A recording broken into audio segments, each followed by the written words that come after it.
Bukan Profesor Malaysia namanya, kalau mereka tidak berhalusinasi. Profesor Melayu Malaides ini mengusulkan agar nama Sundaland diubah menjadi Malailand atau Tanah Melayu. Usulan ini sungguh lucu, karena ketika Sundaland terbentuk atau masih ada, saat itu bangsa Melayu belum ada. Jadi sama sekali tidak nyambung dan terkesan dipaksakan. Berikut ini halusinasi Profesor Malaides tersebut. Kita meletakkan nama Sundaland. Kenapa kita tidak namakan ini adalah Malailand? Melilan? Malailand. Sebenarnya saya ada pandangan sedikit tentang perkataan Sundaland itu. Saya akan buat satu artikel untuk refute perkataan Sundaland itu sebagai saya tidak tepat. Perkataan diberikan oleh Oppenheimer itu, Prof. Oppenheimer, tentang perkataan Sundaland itu tidak tepat. Kerana Sundaland itu dia adalah sebuah pulau, Pulau Sunda. Kenapa pula dinamakan Sundaland? Sunda yang di Indonesia sekarang ni macam mana? Itu sebenarnya asalnya. Tapi kenapa dipanggil Sunda? Kenapa kita dipanggil pentas Sunda? Ada orang yang menamakan itu. Padahal masyarakat orang yang duduk di sekeliling itu mempunyai adat yang sama. Pemikiran yang sama, budaya yang sama. Pakai kain sarung, pakai selempang, pakai semutar, katakan kan. Tak kira dia daripada Indochina ke, daripada Tanah Melayu ke, daripada Sumatera ke, Indonesia, Jawa ke, ataupun Sulawesi, Maluku. Mereka mempunyai satu fikrah, budaya yang satu. Maksudnya, dan bahasa mereka punya ada kaitan. Hampir-hampir sama. Kenapa kita meletakkan nama Sundaland? Kenapa kita tidak namakan ini adalah Malailand? Melilan? Malailand. Ramai tidak akan bersetuju dengan pendapat saya. Tidak kisah, tidak kira. Tak kisah, buatlah kajian ni. Dan kita merupakan bangsa yang mempunyai paling banyak bahasa dan dialek. Begitulah halusinasi Profesor Negeri Kasino Malaides. Orang Malaysia umumnya menganggap bahwa kaum Melayu Malaysia itu adalah kaum yang besar dan hebat. Padahal konsep Melayu Malaysia sebetulnya konsep Melayu palsu. Sebab semua suku dari Nusantara, mereka sebut Melayu. Konsep Melayu palsu diciptakan dengan mencuri konsep Austronesia, lalu mereka ganti dengan konsep alam Melayu. Jadi bangsa Austronesia, mereka anggap sebagai bangsa Melayu. Nah, bangsa Austronesia itu baru datang ke Nusantara sekitar 4.000 tahun yang lalu. Mereka berasal dari Taiwan melalui Filipina menuju Nusantara. Mereka membawa budaya baru seperti bercocok tanam, beternak, dan perahu bercadik. Bangsa Austronesia menjadi nenek moyang mayoritas suku di Indonesia saat ini. Kalaupun bangsa Austronesia ini disebut bangsa Melayu, mereka itu baru datang setelah Sundaland itu hilang atau tenggelam. Mereka datang setelah Sumatera, Jawa, Kalimantan sudah dipisahkan oleh lautan. Jadi tidak tepat jika disebut sebagai Malailand atau Tanah Melayu. Nama Sundaland sendiri dicetuskan oleh ahli geologi Belanda, Gustav Adolf Frederik Molengraaf pada tahun 1919. Wilayah Sundaland tenggelam sekitar 12.000 tahun yang lalu, membentuk laut dangkal karena naiknya muka air laut secara global. Nah, berikut ini adalah kisah Sundaland. Antara 110.000 hingga 12.000 tahun yang lalu, bumi memasuki masa dingin yang berkepanjangan yang disebut zaman glasial terakhir. Selama periode ini, air permukaan laut surut hingga 30 meter. Hal ini mengakibatkan wilayah Asia Tenggara menjadi benua besar yang semuanya terhubung menjadi daratan yang disebut Sundaland.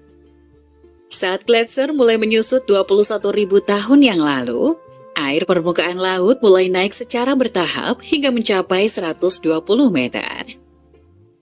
Kenaikan permukaan laut membanjiri dan menenggelamkan setengah dari Sundaland, memutus jembatan darat dan membelah daratan besar menjadi pulau-pulau kecil di wilayah tersebut hingga terbentuklah wilayah seperti saat ini.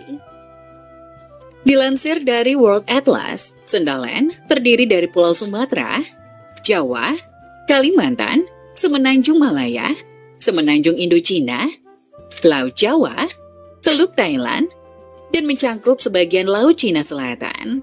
Wilayah purba ini memiliki luas kurang lebih 1.800.000 km persegi, Luas ini tidak berbeda jauh dengan luas daratan Indonesia saat ini, yakni mencapai kira-kira 1.916.906 km persegi. Jika dilihat dari peta, wilayah Sendalen meliputi negara-negara ASEAN di era sekarang kecuali Timor Leste. Ada Indonesia, Malaysia, Singapura, Thailand, Filipina, Brunei Darussalam, Laos, Vietnam, Kamboja, dan Myanmar. Kepulauan Palapan Filipina terhubung daratan dengan Kalimantan. Dan dari Kalimantan ke Mindanao Filipina hanya berjarak sekitar 20 km. Pulau-pulau di Filipina pada saat itu juga saling terhubung oleh daratan. Namun, antara Pulau Mindoro ke Kepulauan Palawan yang terhubung dengan Kalimantan berjarak sekitar 55 km. Beralih menuju utara, bisa kamu lihat, Pulau Hainan di Cina Selatan dan Taiwan juga terhubung oleh daratan.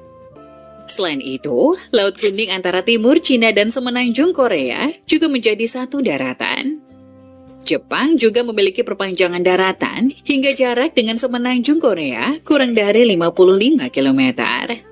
Untuk membuktikan bahwa Sendalen pernah ada, bisa dilihat melalui batas Sendalen sebelah timur yakni di Indonesia. Sendalen di Indonesia hanya sampai di Pulau Kalimantan. Pulau setelahnya yakni Sulawesi tetap terpisah. Akibatnya, batas ekologi alam pun terbentuk di antara keduanya, yang dikenal dengan garis Wallace. Penamaan garis Wallace berasal dari ilmuwan asal Inggris Alfred Russel Wallace yang meneliti flora dan fauna di Indonesia pada awal abad ke-19. Ketika sedang meneliti di Indonesia, Wallace mengidentifikasi pembagian fauna yang sekarang dikenal sebagai garis Wallace. Hewan-hewan di wilayah Sendalen diisi dengan hewan khas benua tersebut yang bisa bergerak bebas hanya di antara daratan yang terhubung. Begitulah kisah Sundalen yang tenggelam sekitar 12.000 tahun yang lalu. Saat itu jelas belum ada bangsa Austronesia, atau biasa disebut bangsa Melayu oleh orang Malaysia. Yang ada saat itu antara lain adalah bangsa Negrito yang sisanya kini ada di semenanjung Malaysia dan mereka disebut sebagai suku asli. Ada juga kaum Melanesia yang kini berada di Papua. Ada kemungkinan pula bangsa Austroasiatik sudah datang saat itu. Tapi yang pasti, bangsa Austronesia belum ada ketika Sundaland masih ada. Temuan manusia Gua Pawon di Bandung Barat, Jawa Barat, yang hidup pada 5.000 sampai 12.000 tahun lalu, memperlihatkan kehidupan nenek moyang kita saat itu. Mereka masih tinggal di gua dan hidup dengan berburu. Belum ada tanda bahwa mereka telah bercocok tanam. Nah, berikut ini adalah sejarah 4 gelombang migrasi manusia ke Nusantara. Afrika. Nah, jadi kalau ke Nusantara itu sendiri, karena ini, kenapa ini penting? Karena inilah yang membentuk kita sekarang. Nusantara pada saat itu masih ada paparan Sunda, masih ada paparan Sahul. Ini hunian pertama out of Afrika. Tadi melewati pantai, masuk ke Nusantara, kemudian pergi ke Australia, ditemukan Arangka di Lake Mungo yang berumur 50.000 tahun. Itu adalah temuan arkeologi yang memberikan bukti bahwa sudah ada Homo sapiens 50.000 tahun yang lalu. Yang kedua, jadi ini Nusantara sudah masuk out Afrika, orang-orang yang datang dari Afrika.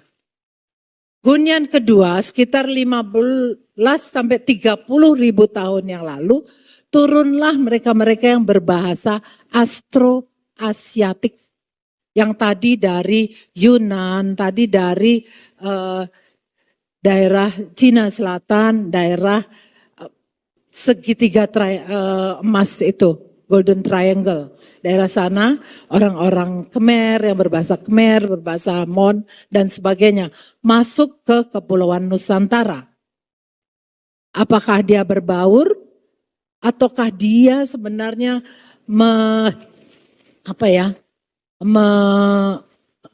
menghilangkan atau mengganti hunian yang pertama, kita bisa lihat nanti.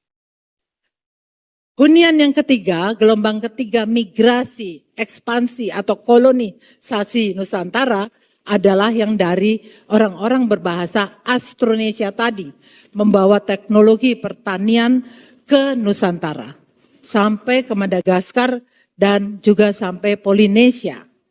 Ini yang ketiga. Yang keempat adalah migrasi masa sejarah. Ini adalah masa perdagangan yang datang dari India, datang dari Arab, perdagangan dan agama ya, perkenalkan agama, India, Arab, dari Cina, dan juga dari Eropa dengan perdagangan rempahnya. Begitulah sejarah 4 gelombang migrasi ke Nusantara. Terima kasih sudah menonton sajian kami.